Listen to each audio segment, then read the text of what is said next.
Hello student, आरजेवी classes में आपका स्वागत है। आज से हम स्टार्ट करने जा रहे हैं 10th क्लास एनसीईआरटी मैथ, जिसका पहला चैप्टर है वास्तविक संख्याएं यानी रियल नंबर्स। वास्तविक संख्याओं को समझने के पहले हमें इसका बेस समझना होगा कि आखिरकार इसका आधार क्या है। जब तक हम किसी भी टॉपिक का आधार नहीं समझते हैं तब तक वह समझ में कम आता है। इसलिए पहले हम इसका आधार समझेंगे और इसके पहले कुछ परिभाषाएं जो आप 9th क्लास में पढ़ चुके हैं उन्हें भी समझना होगा। तो देखते हैं सबसे पहले प्राकृतिक संख्याएं यानी नेचुरल नंबर वे संख्याएं होती हैं। प्राकृतिक संख्याएं वे संख्याएं होती हैं जिन्हें हम गिन सकते हैं, जैसे पेड़ पौधे, पशु पक्षी। यदि आपको पैसे दिए जाते हैं तो आप कहाँ से गिनना शुरू करेंगे? 1 से गिनेंगे, 1 2 3 4, आगे इसी तरह गिनते चले जाते हैं। जैसे 1 2 3 4 5, आगे इसी तरह चला जाता है। अब ये देखना है कि ये कहाँ तक जाता है, कितना दूर तक पहुंचता है ना। जो हमारी प्राकृतिक संख्याएं हैं कहाँ तक जाती हैं? क्या ये अनंत हो सकती हैं? नहीं, प्राकृतिक संख्याएं कभी भी अनंत नहीं हो सकती। ये वहीं तक हो सकती हैं जहाँ तक इंसान की पहुँच है। जहाँ तक इंसान किसी वस्तुओं को गिन सकता है वहीं तक की संख्याएं प्राकृतिक संख्याएं कहलाती हैं। इसके बाद आता है पूर्ण संख्याएं यानी होल नंबर। पूर्ण संख्याएं क्या होती हैं? प्राकृतिक संख्याओं में यदि हम 0 लगा देते हैं तो पूर्ण संख्याएं बन जाती हैं। अर्थात 0 भी एक नंबर है, लेकिन इसको प्राकृतिक संख्याओं में नहीं रखते हैं। 0 लगाने के बाद बनी संख्याएं पूर्ण संख्याएं कहलाती हैं यानी होल नंबर्स कहलाते हैं। अब इन्हीं होल नंबर्स यानी पूर्ण संख्याओं से पूर्णांक बनता है। पूर्णांक अर्थात इंटीजर। पूर्णांक क्या होता है? पूर्णांक हमारा माइनस इन्फिनिटिव यानी माइनस अनंत से लेकर के प्लस अनंत तक यानी संपूर्ण संख्याएं पूर्णांक के अंतर्गत आ जाती हैं। इसे देखेंगे। इसमें प्राकृतिक संख्याओं, पूर्ण संख्याओं के साथ साथ प्राकृतिक संख्याओं का ऋणात्मक मान भी आता है। अर्थात इसमें सभी संख्याएं शून्य सहित प्राकृतिक संख्याएं और प्राकृतिक संख्याओं का ऋणात्मक मान आता है।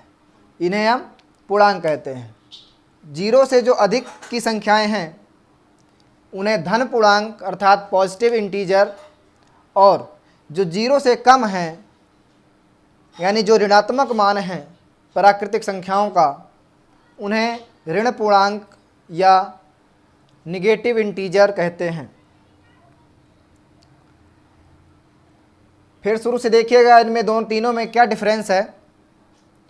प्राकृतिक संख्याओं में ये संख्याएं 1 से प्रारंभ हुई थीं और आगे वहाँ तक जाती हैं जहाँ तक हम गिन सकते हैं, और इसके बाद थोड़ा सा इसमें 0 लगा दिया गया तो वो पूर्ण संख्याएं बन गई, और 0 सहित प्राकृतिक संख्याओं का ऋणात्मक मान भी आ गया तो वो पूर्णांक बन गया।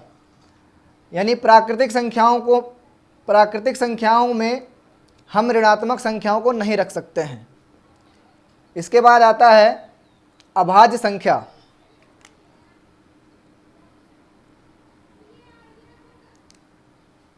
यानी प्राइम नंबर। अभाज्य संख्या क्या होती है? वे संख्याएं जो स्वयं से और 1 से यानी जिनके 2 फैक्टर होते हैं, 2 गुणनखंड होते हैं, वो संख्याएं अभाज्य संख्याएं कहलाती हैं।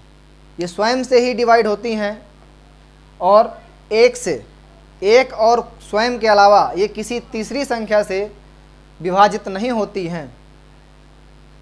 इनके सिर्फ केवल और केवल दो ही गुणनखंड हो सकते हैं, तो वही संख्याएं अभाज्य संख्याएं कहलाएंगी।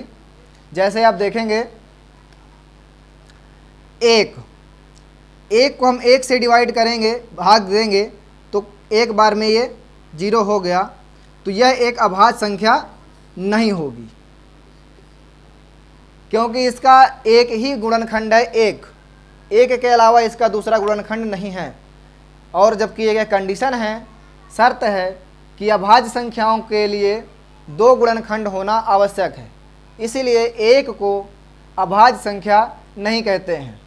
अब 2 है, 1 से भाग देंगे, 2 बार जाएगा और 0 हो जाएगा, यानी इसके दो गुणनखंड हो गए। 2 के हम गुणनखंड करेंगे तो 1 इंटू 2 2। 3 है तो इसके भी गुणनखंड करेंगे तो 1 और 3, यानी दो गुणनखंड हो रहे हैं। 4 को अगर हम देखें तो 1 गुणे 2 गुणे 2, यानी इसके 3 गुणनखंड हो गए, इसलिए 4 हमारा अभाज्य संख्या नहीं होगा। समझ गए?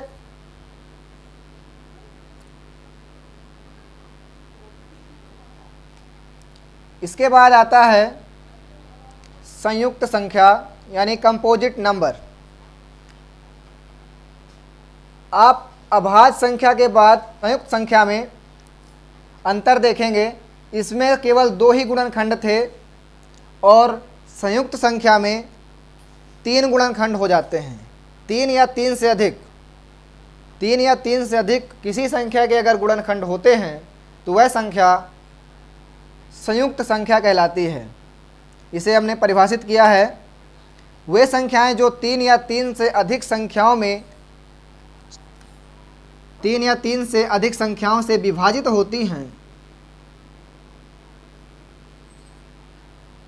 हो जाएं, इसका मतलब है 3 या 3 से ज़्यादा गुणनखंड हों, उसे संयुक्त संख्या कहते हैं। जैसे 4, 6, 8, 9, 10, 12, 14, 16, 20, इस तरह से आगे चला जाएगा। अब हम इनको देख लेते हैं, गुणनखंड करके करेंगे हम, तो यह आएगा 1 गुणे 2 गुणे 2। 6 का करेंगे 1 गुणे 2 गुणे 3। 9 का करेंगे आप 8 का करेंगे तो 1 गुणे 2 गुणे 2 गुणे 2, यानी 4 बार आ गया, इसलिए कहा गया 3 या 3 से अधिक। तो इस तरह की संख्याएं हमारी संयुक्त संख्याएं कहलाएंगी। इसके बाद देखेंगे सम संख्याएं अर्थात इवन नंबर्स, जो संख्याएं 2 से विभाजित हो जाती हैं उन्हें हम सम संख्याएं कहते हैं। 2, 4, 6, 8, 10, अगर 2 से भाग देने पर जिन संख्याओं का शेष फल शून्य आता है वो संख्याएं हमारी सम संख्याएं कहलाती हैं।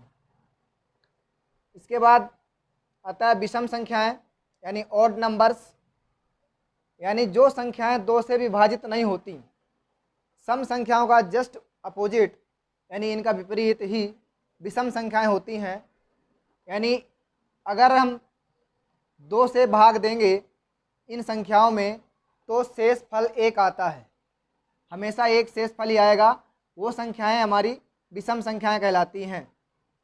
जैसे हम देखेंगे सम संख्याओं में 10 है, 10 को 2 से भाग देंगे 5 बार में जाएगा और शेष फल 0 आ जाता है, अर्थात ये 10 हमारी सम संख्या है।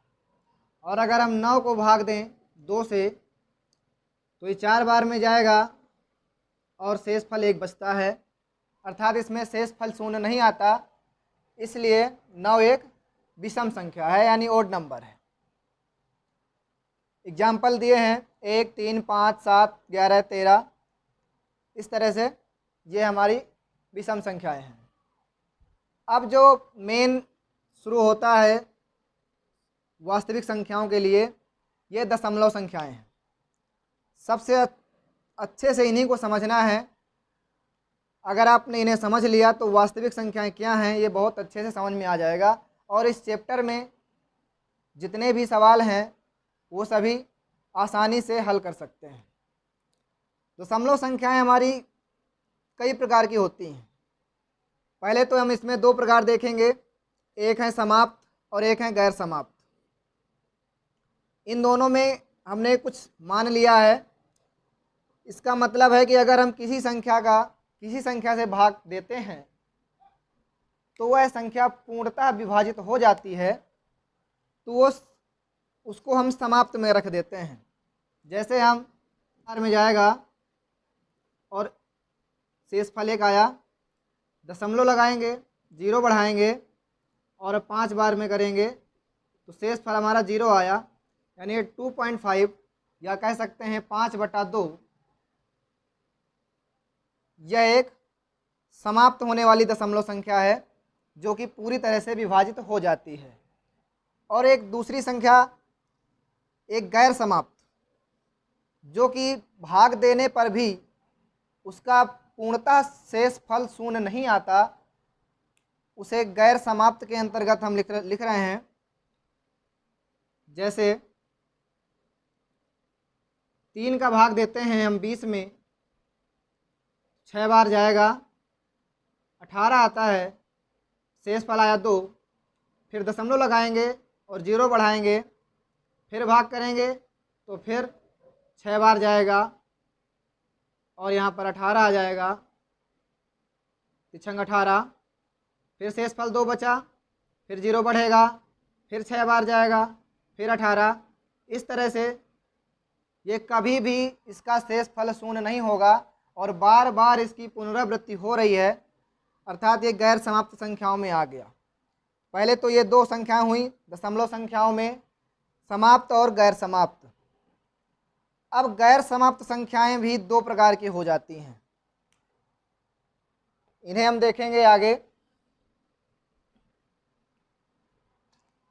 कुछ उदाहरण हमने लिखे हैं कि एक जिसकी पुनरावृत्ति बार बार होती है और दूसरी जिसकी पुनरावृत्ति नहीं होती। पुनरावृत्ति में जैसे हमने यहाँ लिखा 3 3 3 बार बार आ रहा है, यानी इसकी पुनरावृत्ति हो रही है।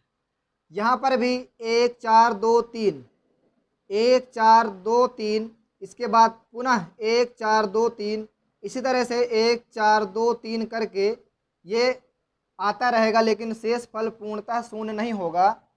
और दूसरी ओर एक उदाहरण हमने ये लिया है जिसमें किसी भी संख्या की पुनरावृत्ति नहीं हो रही है, 6 7 2 5 7, 7 यहाँ के बाद 7 के बाद 2 था, यहाँ 3 आ गया, यानी इसमें कोई पुनरावृत्ति नहीं हो रही और शेषफल भी शून्य नहीं होता। तो ये हमारी दूसरी गैर समाप्त संख्या है।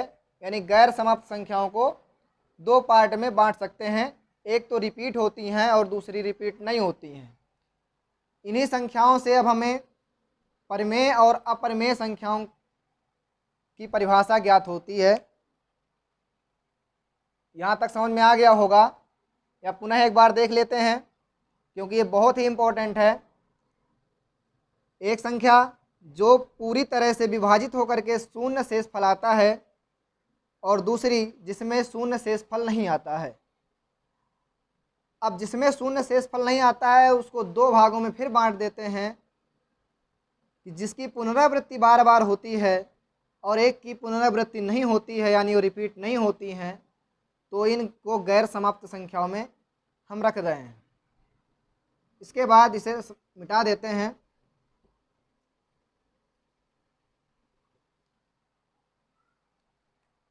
अब आता है परिमेय संख्या।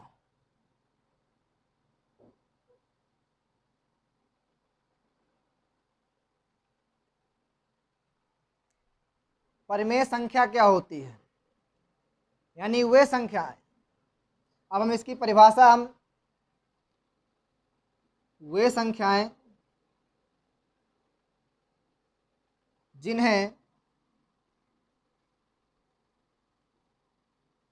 P/Q Q के रूप में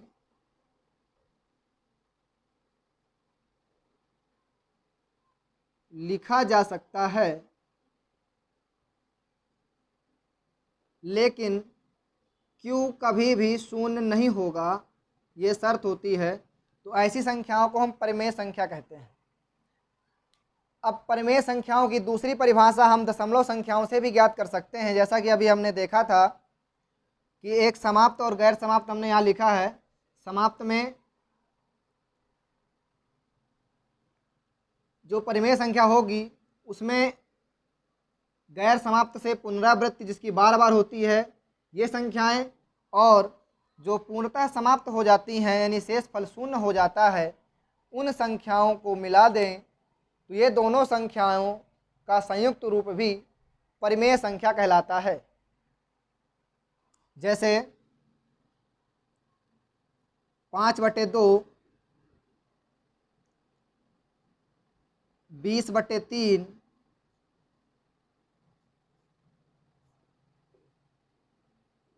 6/2 ETC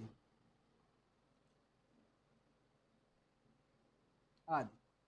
यानी अगर हम इसका भाग करते हैं 2 का 5 में तो 2 बार जाएगा और एक शेषफल आया, दशमलव लगाएंगे, 0 बढ़ाएंगे और 2 पंचे 10, शेषफल शून्य हो गया। तो ये भी एक परिमेय संख्या है, क्योंकि एक समाप्त हो रही है, शून्य शेषफल आ रहा है, ये परिमेय संख्या है। 20/3 अभी हमने इसका भाग दिया था, पुनः देख लेंगे।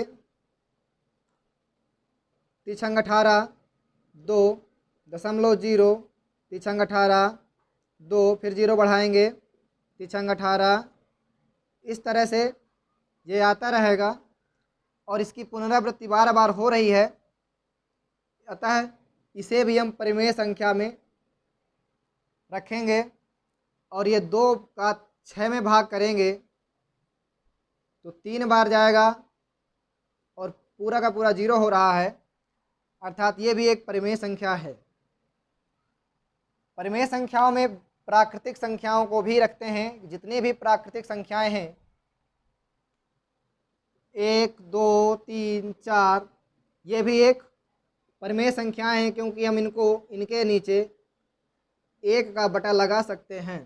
यानी 1 सभी संख्याओं का गुणज होता है, इसलिए 1 से भाग देने पर इनमें कोई परिवर्तन नहीं होता।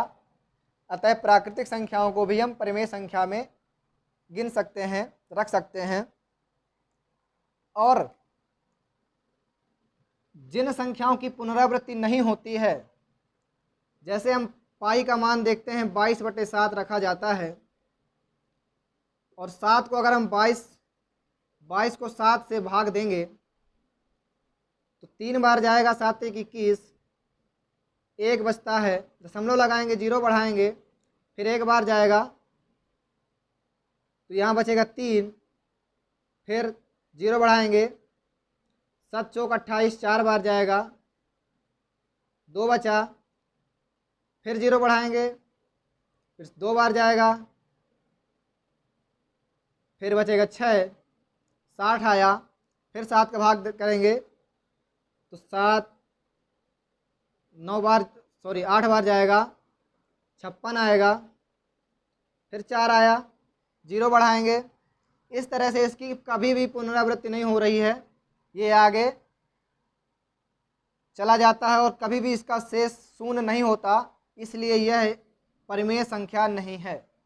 और इसको हम आगे पढ़ेंगे अपरिमेय संख्या, उसमें इसे रखेंगे 22/7, यानी पाई को अपरिमेय संख्या कहते हैं। परिमेय संख्या समझ में आ गया होगा, पुनः देख लेते हैं एक बार। यानी वे संख्याएं जिनको हम P/Q के रूप में लिख सकते हैं और Q का मान कभी भी शून्य नहीं होगा, तो वे परिमेय संख्याएं कहलाएंगी। P हमारा अंश होता है और Q हर, यानी अंश बटे हर के रूप में लिखी गई संख्या को परिमेय संख्या कहेंगे। और इसमें जो हमने दशमलव संख्या बताई है उनमें जिसकी पुनरावृत्ति होती है उन संख्याओं को, और जिनका शेष फल शून्य आ जाता है उन संख्याओं को हम परिमेय संख्या में रख सकते हैं। अब इसके बाद देखेंगे अपरिमेय संख्या।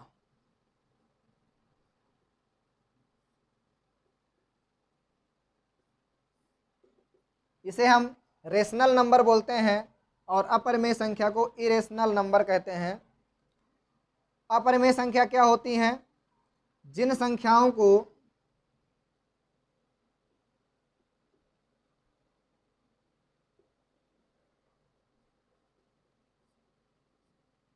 P/Q के रूप में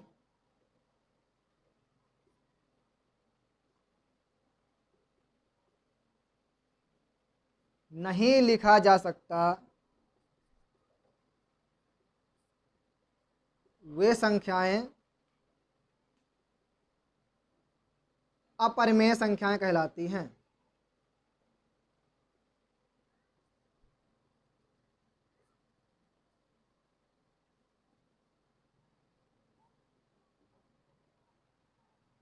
यानी हम इनको P/Q के रूप में नहीं लिख सकते हैं, जैसे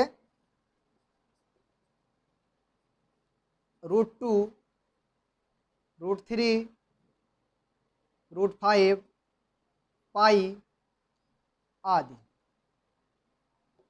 इन संख्याओं को हम P/Q के रूप में नहीं लिख सकते हैं, और जो इनका जो मान आता है उसकी पुनरावृत्ति कभी नहीं होती है। जो गैर समाप्त दशमलव संख्याएं हैं, इन संख्याओं को हम ये कह सकते हैं कि वो दशमलव संख्याएं हैं कि जिनकी पुनरावृत्ति कभी नहीं होती है और शेष फल शून्य नहीं आता है। उन संख्याओं को ही हम अपरिमेय संख्या के रूप में जानते हैं। जैसे कि अभी हमने बताया पाई का मान 22/7 रखते हैं, लेकिन इसका मान 22/7 वास्तव में नहीं होता है, क्योंकि यह पूर्ण रूप से विभाजित नहीं होती और आगे इसकी पुनरावृत्ति नहीं होती है, इसलिए इसे हम अपरिमेय संख्या के रूप में रखते हैं। और √2 को भी अगर हम इसका गुण निकालेंगे वर्गमूल, तो वह भी पुनरावृत्ति के रूप में नहीं आएगा और वो 0 भी शेष उसका नहीं होता है। तो इन संख्याओं को हम कहते हैं अपरिमेय संख्याएं। अब जो हमारा चैप्टर है, चैप्टर 1 वास्तविक संख्याएं।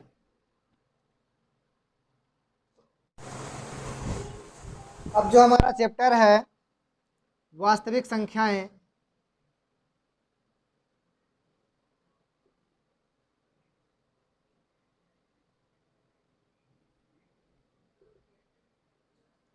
तो अब इसकी परिभाषा आप बना सकते हैं कि परिमेय संख्याएं और अपरिमेय संख्याओं के संयुक्त रूप को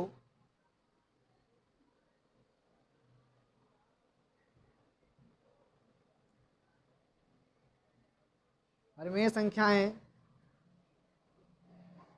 और अपरिमेय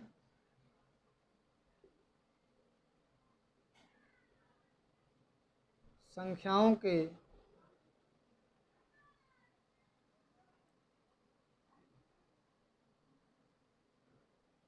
संयुक्त रूप को वास्तविक संख्याएं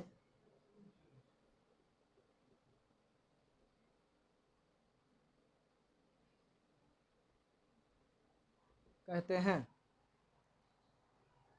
अब आपको समझ में आया होगा कि वास्तविक संख्याओं का आधार क्या है। इसीलिए हमने पहले आपको इसका आधार समझाया कि आखिर ये वास्तविक संख्याएं कहाँ से आती हैं और हैं क्या। अब उम्मीद करते हैं कि आपको ये सब वास्तविक संख्याओं का आधार और इसके पहले जो कुछ हमने कुछ परिभाषाएं बताई समझ में आया होगा। अगर किसी भी क्वेश्चन में कोई डाउट आपको होता है तो प्लीज़ कमेंट करके आप बताएं, हम उसे आपके डाउट ज़रूर क्लियर करेंगे। अगर आपको हमारा पढ़ाया हुआ समझ में आया है और हमारा वीडियो आपको पसंद आया तो प्लीज़ हमारे चैनल RJV क्लासेज को सब्सक्राइब करें और वीडियो को लाइक करें और अपने दोस्तों को शेयर करें। और डेली हम एक नया वीडियो पोस्ट करेंगे और आपके सिलेबस को कंप्लीट करेंगे। ये हमारे मैथ का पहला वीडियो था और हम आगे साइंस की क्लास भी शुरुआत करने वाले हैं और साइंस को भी कंप्लीट करेंगे। धन्यवाद।